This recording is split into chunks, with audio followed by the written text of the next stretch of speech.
Jadi lebih ke arah discuss sehingga ketemu titik tengah ketika mereka saling mature untuk coba discuss, untuk coba ngobrol, akhirnya ke solving. Oh, oke, kita bakalan bermain begini karena habit-habit tim kita di sekitaran begini begini begini begini. Kayak gitu. Jadi gue prefer coach itu lebih ke arah discuss dengan playernya, tidak serta-merta memberikan instruksi nyuruh. Mungkin Karena ini gak sih, apa? bentar Win ya, Heeh. vampire gak sih contoh aslinya? Ya, Soalnya kan kita belajar di Serteni lah. canatip Waduh, hafal dong ya. waktu itu kan Oh ya, kita pernah ngobrol soalnya ya. pernah bikin konten. Betul, sama 10 dia. Rial, enggak malu orang. Nah si Serteni ini kan kayaknya tipikal coach yang kayak gitu gak sih? Jadi Iya. kayak ya udah lepasin pemain-pemain yang emang empowernya ini kuat-kuat banget Oke. ya. Lu udah punya Tony Kayak, lu udah punya Stone, mau diapain lagi sih gitu. Oke, bahkan dia pernah mengatakan juga vampire itu tidak ada strategi khusus. Di beberapa momen kayak gue iseng, gimana lo tim lo? Nggak ada, biasa-biasa aja.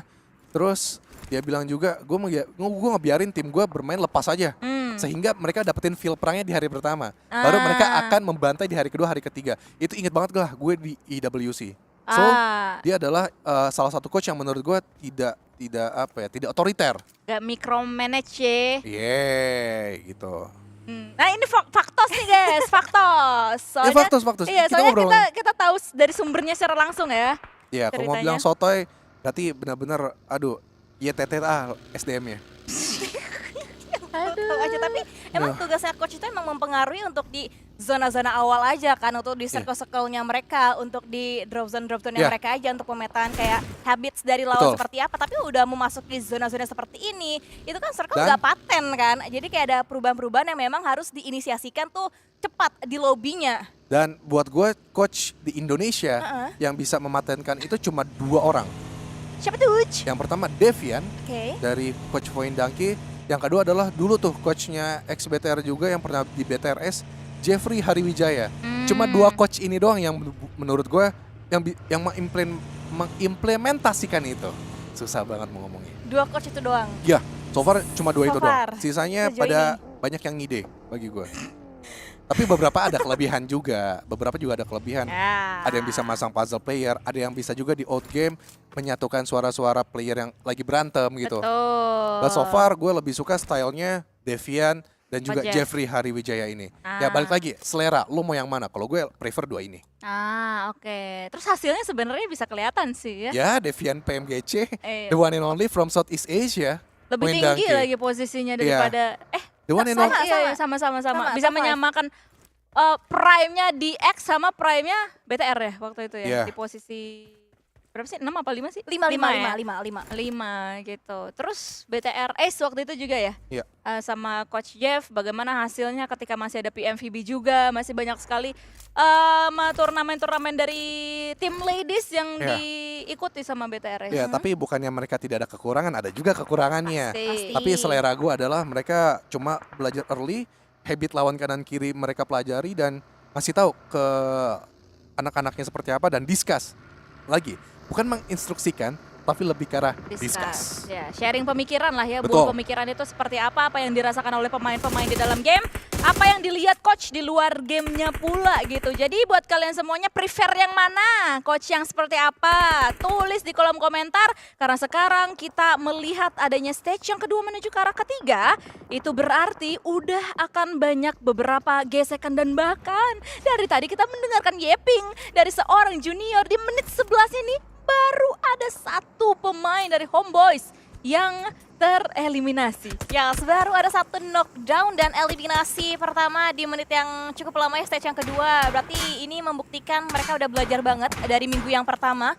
Pemetaan yang seperti apa, habit lawan seperti apa, rotasi zona nanti seperti apa. Jadi makanya di awal gak heran kalau tidak ada pertemuan sama sekali. Drop zone juga nampaknya udah bukan menjadi masalah lagi bagi ke-16 tim yang bermain di hari ini.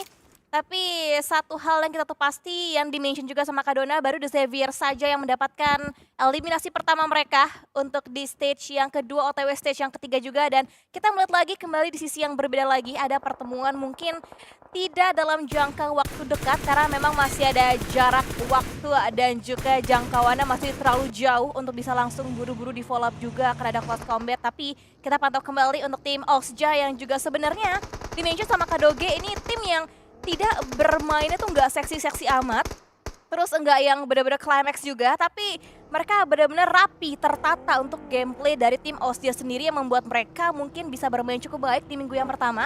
Tapi di Elimination Feed juga nampaknya sudah mulai ramai, banyak sekali pertemuan dan tim Secret kali ini kembali bertegur sapa lagi dengan tim RRQ. Ada sebuah granat break, coba mengcook granat, tapi harusnya dua penggawa RRQ yang touchdown di area pergudangannya, snapnya tumbang.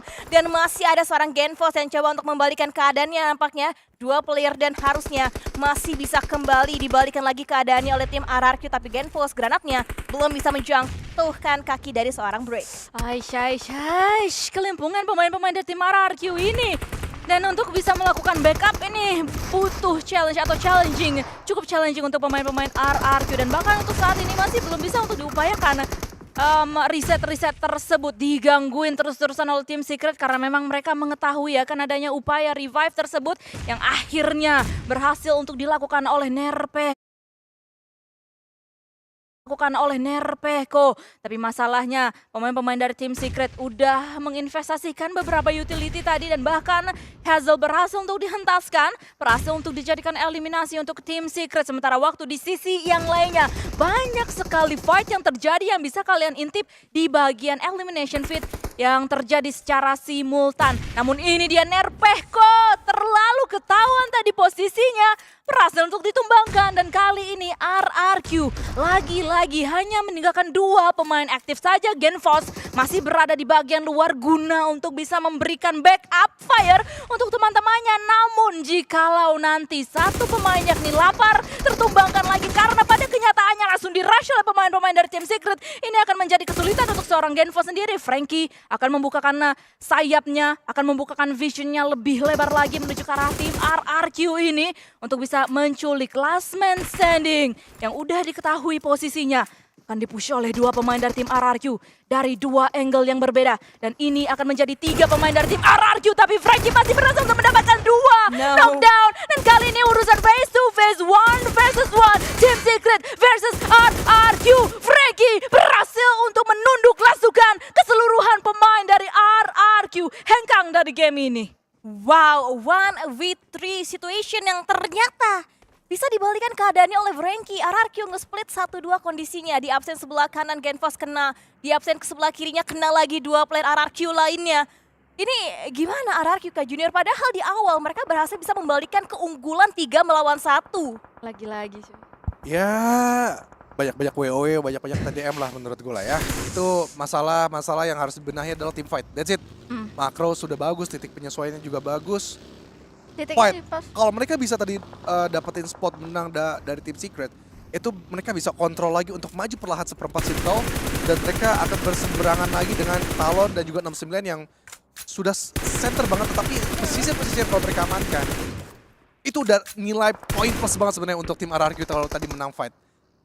Gak ada kekacauan untuk makro, gue yakin itu kalian setuju, tim fight yang mesti dibenahi, that's it. Iya sih. Gimana simfoni antara pemain-pemain RRQ ini yang kayaknya masih absen ya di pandangan kita semuanya dari dua fight yang kita saksikan sedari tadi. At least demonya seperti itu. Namun kita akan fokus menuju ke arah masih ada 10 tim tersisa. Salah satunya adalah tim Secret yang tadi kita sudah sempat lihat juga bagaimana dijabarkan posisi dari tim Secret oleh Junior. Mereka harusnya bisa untuk maju lagi menuju ke arah satu compound di bagian pinggiran dari pantai. Namun di layar kaca kalian kita fokus menuju ke arah Noah, last man standing. Begitu naas nasibmu nak, dikejar, dilindas dan dikeluarkan dari game ini. Ya, 5 poin eliminasi setidaknya berhasil dikoleksi oleh tim Stranger sejauh ini, dan tadi Talon juga yang menjadi pembahasan dari Kak Junior. Mereka dapetin area center, ternyata tidak bisa menahan gempuran dari tim-tim lainnya. Mereka langsung di wipe up juga, Talonnya pula, dan kita melihat juga untuk replaynya bagaimana Frankie flick shotnya kanan kiri dan ketenangannya yang membuatnya juga berhasil bisa mengungguli dari tim RRQ yang dipulangkan langsung. Dan Bigetron tiba-tiba Rezinya down, Rezinya pulang, tinggal 2 yang terakhir yang kita bisa melihat juga pergerakannya. Satar coba untuk berpindah lagi posisinya, coba untuk menjauhi peperangan untuk sejauh ini. Dan nampaknya dari tim Ozja yang kita mention di awal juga mereka udah mulai benar-benar step up lagi juga. Mereka udah stabil juga untuk performance-nya. Karena emang jujur ini kata Kak Dogi juga tertata banget sih kalau kita ngomongin gameplay dari tim Ozja. Tapi sementara waktu kita melihat juga pertemuan yang tidak direncanakan kembali lagi terjadi untuk tim Voin Donkey ID bertemu dengan tim Strangers dan Mew Mew berhasil bisa menghindari lemparan utility dari seorang Potato.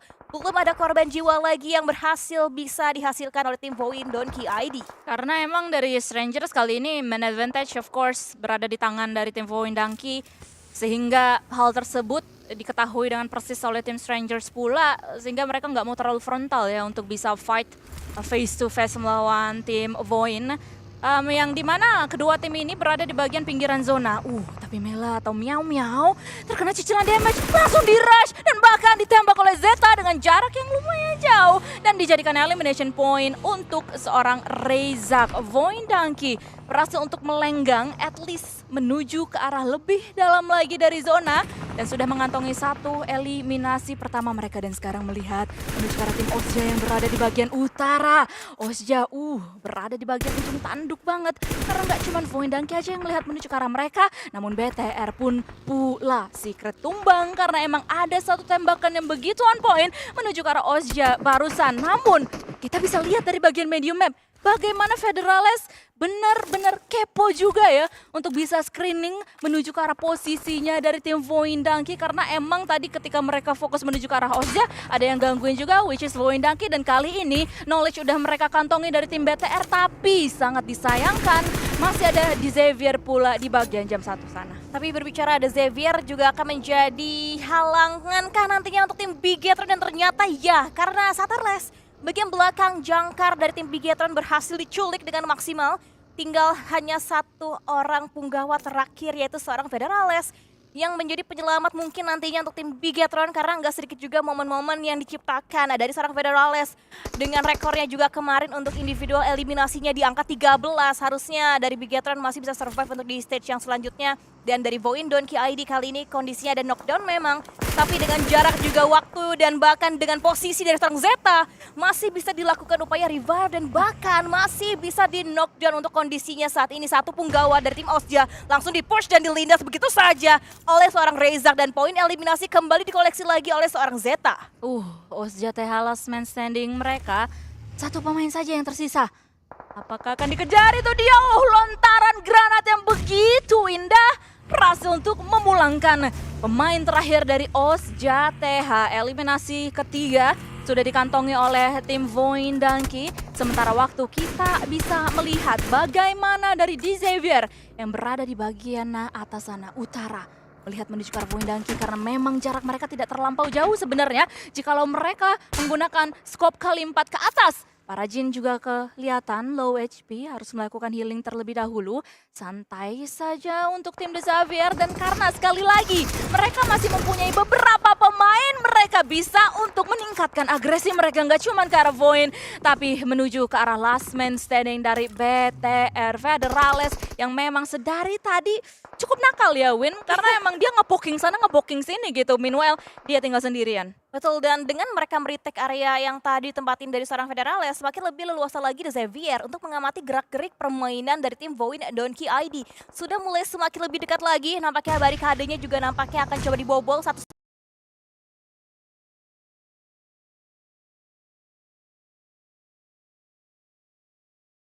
sama lain. Dibuka dengan lemparan utility, tapi sayangnya belum ada opening knock yang kembali lagi diinginkan.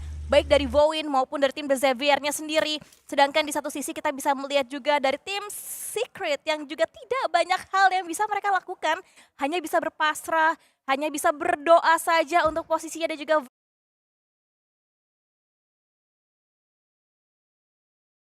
Frankie. Satu yang terakhir tersisa. Ini hanya tinggal menunggu waktu sih seharusnya kalau kita ngomongin posisi dan juga dari situasinya yang seperti ini. Dan dari Salcom DG Alliance nampaknya juga kembali aktif di zona-zona akhir. Mendapatkan sebuah knockdown kali ini ke bagian sisi lawannya mereka. Dan poin eliminasi masih diupayakan tapi masih terhalang dengan berbagai macam obstacle dan juga halang rintangan lainnya. Tapi C1 knock langsung push nampaknya bagi tim Salcom DJ Alliance. 1 melawan 2 dan berhasil kembali lagi bisa mendapatkan poin eliminasi pertama untuk tim Salcom DJ Alliance. Takut tidak ada di kamus kami, itu kata pemain-pemain Salcom DJ Alliance. Dan bahkan kayak mereka ini adalah first move mereka gitu untuk bisa nge-rush menuju ke arah tim New Era. Bisa mendapatkan 1 eliminasi poin tanpa at least kalau misalnya tim Secret masih ada beberapa pemain lah ya at least gitu. Bisa aja melakukan tembakan balasan agresi lanjutan gitu menuju ke arah Salcom DJ Alliance dan fatal akibatnya.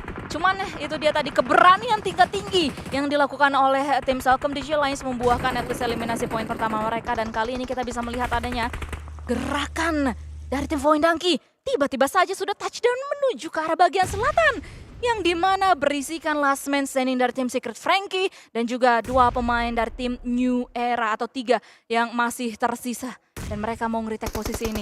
Mereka mau mengakui posisi tebing ini. Merasa untuk mendapatkan 1 knockdown dan akan coba untuk dicari yang lainnya. Kepala kelihatan ditembak masih belum bisa menghasilkan apa-apa. Berarti level yang pertama berhasil bisa dihindari oleh tim Voin Donkey ID. Tadi memang situasinya genting sekali untuk Voin dan juga tim The Xavier. Tapi kayaknya The Xavier akan fokus langsung nge-push ke bagian dari compound yang sudah diisi oleh anggota player dari tim 69. Tabrak langsung dan nampaknya tanpa permisi langsung mengincar bagian senternya kali ini. Dan banyak sekali lemparan utility yang masih coba dimaksimalkan kembali oleh seorang Lamborghini kali ini. Dan akan kembali dibahaskan lagi, barter nets masih terjadi tapi belum ada knockdown lagi. Dan uniknya The Xavier, mereka pushnya nggak langsung bersama-sama di waktu yang sama. Satu persatu semuanya punya timingnya masing-masing. Tapi granat luar biasa membuka dan kembali dibalaskan lagi. Dan bahkan kembali diungguli posisinya oleh tim The Xavier. Dan 69 langsung diratakan, dipulangkan semuanya oleh tim The Xavier. Oke, what a nice push yang dilakukan oleh The Xavier.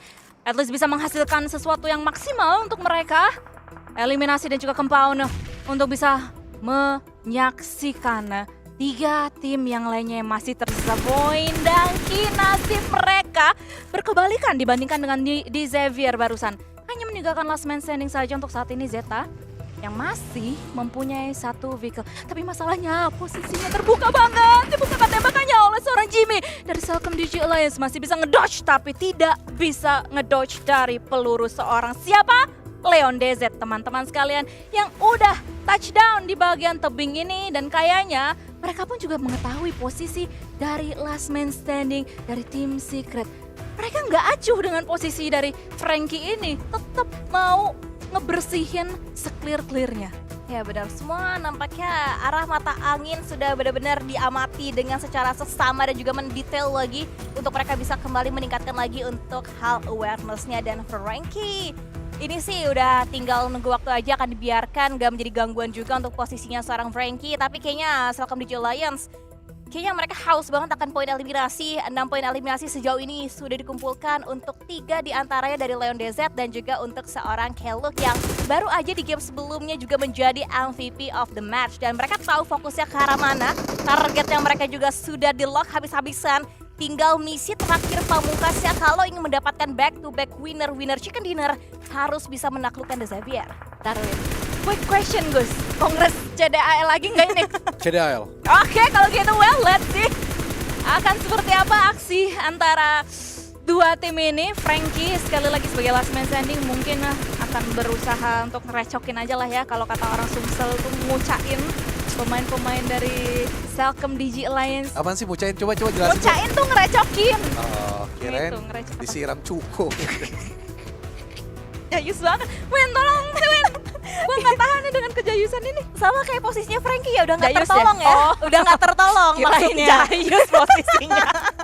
Posisinya udah gak Jayus tertolong sama ketawa sekali. tapi. Tinggal nunggu waktu timingnya aja sih untuk Frankie. Kayaknya bakal pulang tapi masih bisa mengganggu bagian belakang punggung dari seorang Jimmy terlihat. Dan itu dia follow up begitu cepat didapatkan kembali. Dan 1 secure lagi poin eliminasi didapatkan oleh Salcom DJ Alliance. Udah fix ya, tinggal fokus mereka berdua. Tapi kita melihat juga dari replay di tengah-tengah keributan ini bagaimana cara Salcom DJ Alliance rotasinya mereka nge-wipe out tim 1 demi 1. Mereka berarti tipikal tim-tim yang bermainnya alter dan mereka bisa memerangi satu-satu halangan yang coba untuk mereka tuntaskan. Dan bahkan kali ini split ya 1-3 untuk pemain-pemain Salcom DJ Alliance. Tadi sebenarnya gue lumayan sugar coating sih mengenai posisinya dari Frankie. Gue tuh tadi pengen berucap ini bakalan menjadi skenario antara Celcom Digi Alliance versus Xavier. Frankie nggak usah dianggap gitu ya.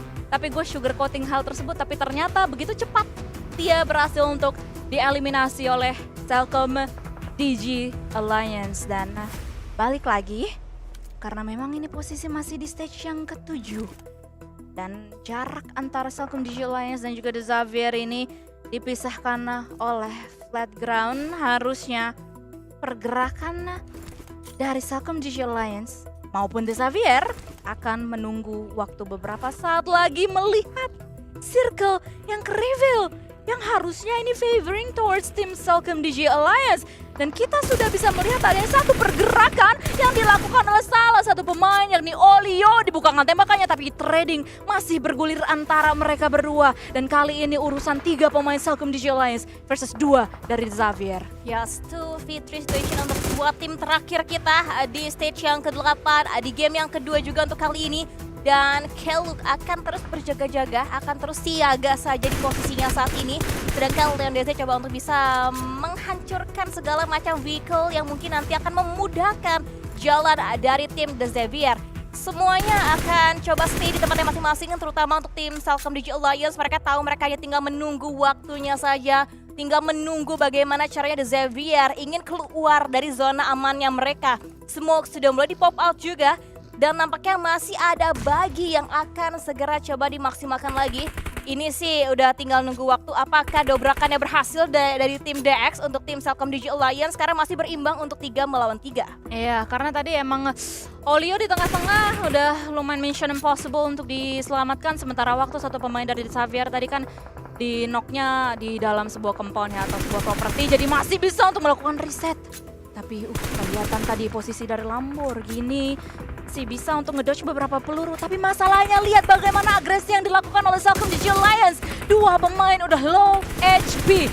Agresi yang mau dilakukan oleh The Xavier sedari tadi terpaksa untuk di-pause dulu. Terpaksa untuk ditahan terlebih dahulu. Dan bahkan punggung dari Lamborghini akan dicari oleh seorang Keluk. Melontarkan sebuah utility guna untuk bisa bergerak karena memang stage 9 sudah berada di depan mata mereka. Beberapa setup smoke pun juga sudah mulai dilayangkan oleh pemain-pemain dari Celcom Digi Alliance. Dan mereka in terms of beberapa utility atau resources masih begitu prima sebenarnya. Iya ya, mereka benar-benar saving banget, sedangkan berbeda banget sama tim The Xavier mungkin yang sekarang dengan banyaknya smoke yang mereka keluarkan udah semakin minim lagi utility yang tersisa. Dan bahkan Leon DZ terbuka posisinya dan berhasil bisa di take down oleh seorang Parajin. Ini kembali berimbang lagi, ini semuanya tukar-tukaran, trading knock juga terjadi, trading eliminasi juga terjadi. Tinggal 2 melawan 2 antara Celcom Digi Alliance berhadapan dengan tim The Xavier. Dan kalau kita lihat dari situasinya, dari seorang Lamborghini udah susah banget untuk bisa di-revive lagi. Tapi lihat apa yang terjadi, banyak sekali ledakan yang ternyata masih disimpan. Dan akankah The Xavier bisa membalikan kembali keadaan mereka atas tim Celcom Digi Alliance? Chimmy, gak adanya smoke, gak adanya obstacle, dan proning pun juga dilakukan. Tidak banyak yang bisa dilakukan, tapi akhirnya at the end, winner chicken dinner berhasil bisa direbut, diamankan oleh tim The Xavier. Gagal congrats-nya. Iya. Oke, ada yang lagi mau disampaikan sebelum gue ngomong? Lanjut langsung. Oke, Gagal nih.